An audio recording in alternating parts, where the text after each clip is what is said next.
Maqaa Abbaa, kan Ilmaa, kan Hafuura Qulqulluu, Waaqa tokko. Amiin. Afaan ijoollee fi daa'immanii keessaa galata burqisiis. Faaruu Daawit faarsaa 8 lakkoofsa 1. Jaalala kee kakaasee afaan keenya nuuf saaqtee daa'imummaa keenyattis galataan nu dubbistee gorumsarraan oolchii eebbisi bara keenya akka garummaa keetti dhaga'i kadhaa keenya gorumsarraan oolchii eebbisi bara keenya akka garummaa keetti dhaga'i kadhaa keenya.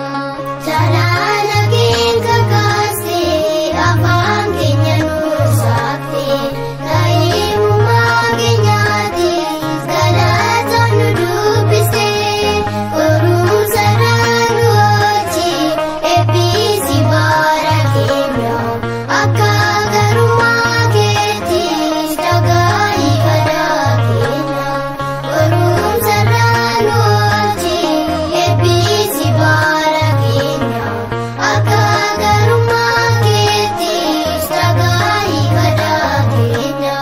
Jaalala kee kakaasee afaan keenya nuuf saaqtee daa'imummaa keenyattis galataan nu dubbistee gorumsarraan oolchii eebbisi bara keenya akka garummaa keetti dhaga'i kadhaa keenya gorumsarraan oolchii eebbisi bara keenya akka garummaa keetti dhaga'i kadhaa keenya.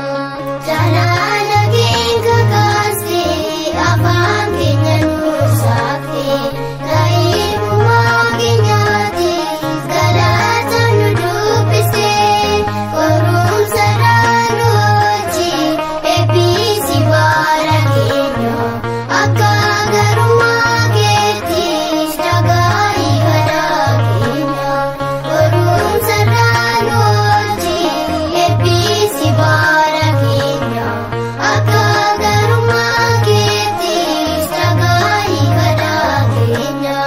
Utuu tuffatamuudhaaf fuula namaa duratti ati garuu jaalala kee nu amanee qabate galata kee yaa Gooftaa uumaa lafaa fi samii maqaan kee yaa galatu yaa ilma Maariyaamii.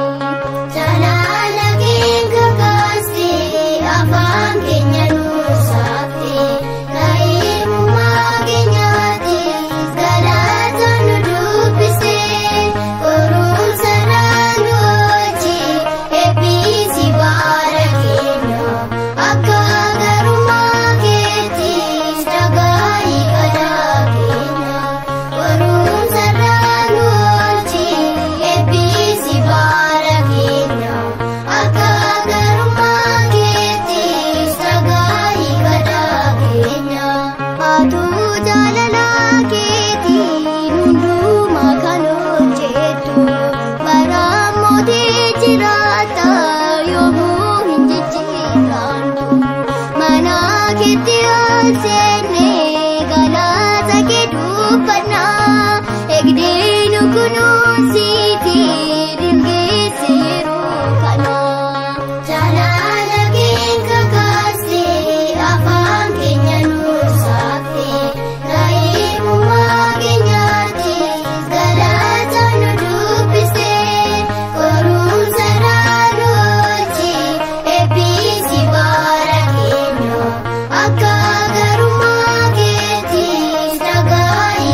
garummaa keetis dhaga'i karaa keenya barumsarraa nu oolchi eebbisi bara keenya akka garummaa keetis dhaga'i karaa keenya wanta har'aan nu geesseef guddisne si jaajana akka qulqulluu daawit waa tokko si kadhanna isa hamaa nuuf yaadu qaanessi diina keenya badiinsarraa nuuf eegi yaa gooftaa biyya keenya jaalala keenya kakaastee afaan keenya nuuf saaftee daa'imummaa keenyaatis galata nu dubbisee barumsarraa nu oolchi eebbisi bara keenya